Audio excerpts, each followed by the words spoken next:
E aí, pessoal, hoje a gente vai ver o hook e os effects. Mas antes, é legal você conhecer um pouco sobre o ciclo de vida de um componente. Então, já deixei uma imagem salva aqui para a gente ver. Então, a gente já fez a primeira parte, que seria a inicialização, onde a gente setou nossas propriedades e os nossos estados. Então, a gente já tem ali, se olhar aqui, a gente tem o nosso estado e tem as nossas propriedades, por exemplo, aqui no header, que a gente passa o título e o nome como propriedades. A segunda etapa é a montagem. Então, a gente vai ter que o componente vai montar, a gente vai ter o render, que seria a montagem em si do componente, e se o componente foi montado. Na terceira etapa, a gente tem a parte de atualizações. Então, as atualizações ocorrem quando as propriedades passadas mudam, como no exemplo que a gente fez do change name, que a gente teria o Pablo e o Ismael. Então você pode ver que como eu mudei a propriedade do header de Pablo para Ismael, houve uma mudança na tela, então foi perceptível e ele atualiza a tela para você. E também pela mudança dos estados. Então, quando eu troquei o change name, ele percebeu que o estado de name trocou e assim ele também atualizou para a gente a tela, o componente em si. Também temos etapas intermediárias, então se o componente deve atualizar ou não, se o componente foi atualizado, tudo isso são etapas que você consegue obter e também se o componente irá ou não atualizar. E por última etapa, a gente teria a parte de desmontar o componente em si, que seria removê-lo da tela, da nossa árvore de elementos. E aí você também tem como saber se o componente vai desmontar. E seria basicamente isso, o nosso ciclo de vida de um componente. Então, para exemplificar, a gente já fez a primeira parte dos props e states. A gente vai fazer a parte da montagem agora, e atualização e desmontagem. Tudo isso usando o hook, que é muito útil, que é conhecido como use effect. Então, vou importar ele também direto do React use effect. Como ele funciona? Vou colocar aqui outro divisor. Eu geralmente gosto de colocar esses comentários, pois fica bem visível o que e onde estão cada coisa. Ele é bem simples. A gente vai ter um use effect. Ele recebe como parâmetros uma função. Então, uma função effect callback, uma função de callback, e também um array de dependências. Então, a gente vai passar uma função de callback. Poderia separá-la em outra função, mas geralmente quando é use effect a gente deixa junto. E um array de dependência como segundo argumento. Comparando com aquela imagem que eu mostrei do ciclo de vida, a gente vai ter com use effect. A primeira coisa é quando o componente for montado em tela. Então, para isso ficar visível, eu vou colocar um console.log e vou colocar mounted. Então, quando o componente for montado, o useEffect vai perceber que ele foi montado e irá executar essa função. Então, ele vai fazer o console.log mounted. Vamos abrir aqui o terminal, que você pode ver que ele já fez o log. Então, vou colocar novamente, fazendo um reload na aplicação.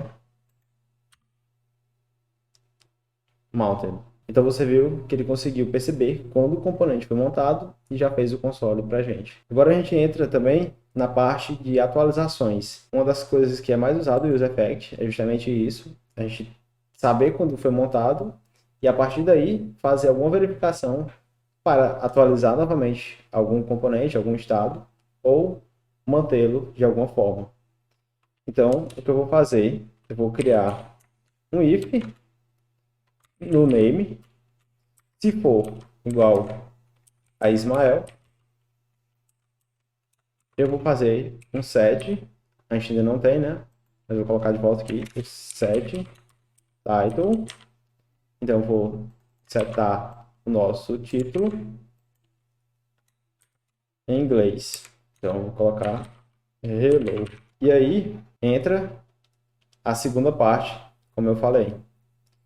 A gente vai ter os estados que a gente vai verificar se ele deve ou não atualizar. Então, para fazer essa parte de dever ou não atualizar, você vai precisar adicionar qual é a dependência que o useEffect deverá ficar observando se há mudança.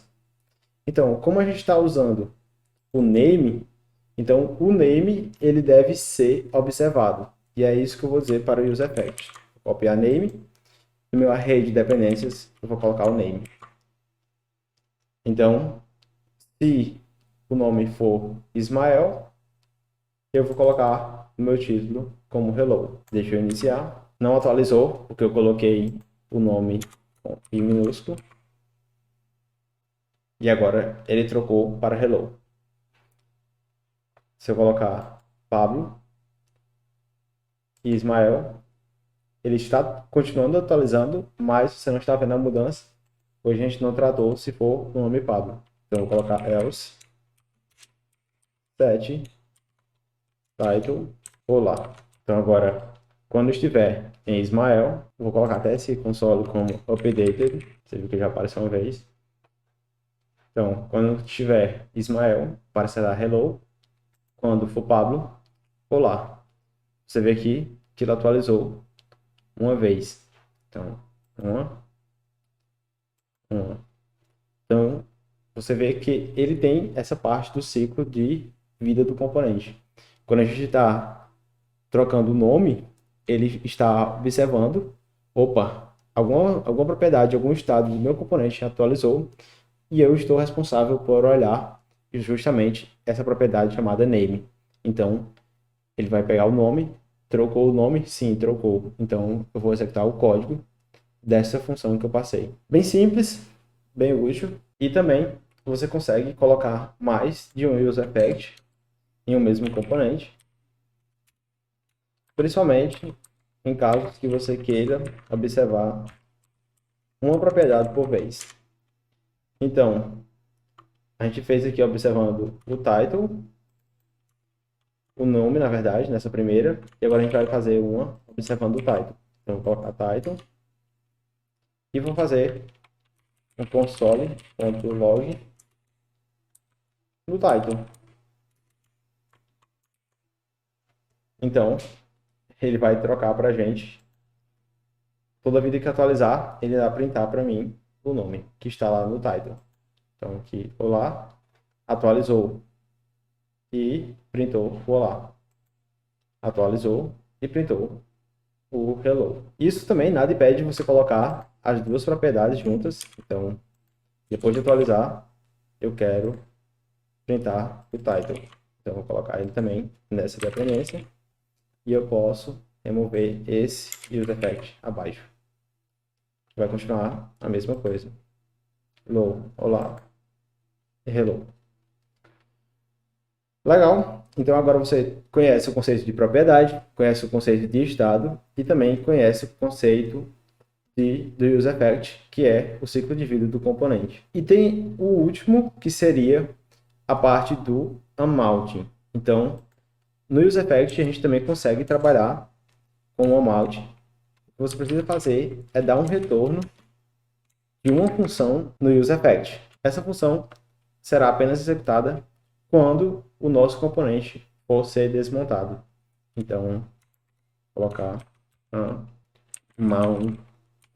Eu vou tirar os outros consoles para a gente conseguir ver melhor. Vou dar um reload na aplicação. Vou colocar até um console mount e a mount. Vou dar outro reload. Então ele fez um mount, a mount e mount. Então eu vou atualizar para olá, Pablo.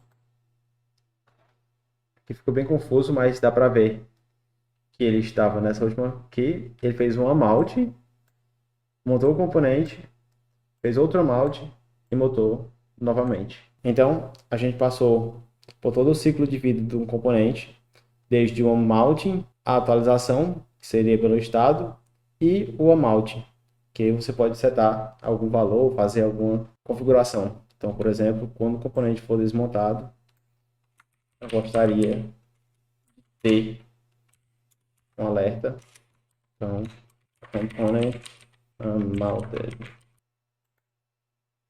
E aí ele vai fazer para você o alerta. Aqui ele está atualizando 2 vezes por conta que estamos fazendo 2 atualizações, uma no nome e outra no título. Mais para frente, conforme a gente for estudando, a gente vai ver formas de otimizar para evitar esse tipo de renderização desnecessária. Então, por essa aula é isso, e a gente se vê na próxima aula.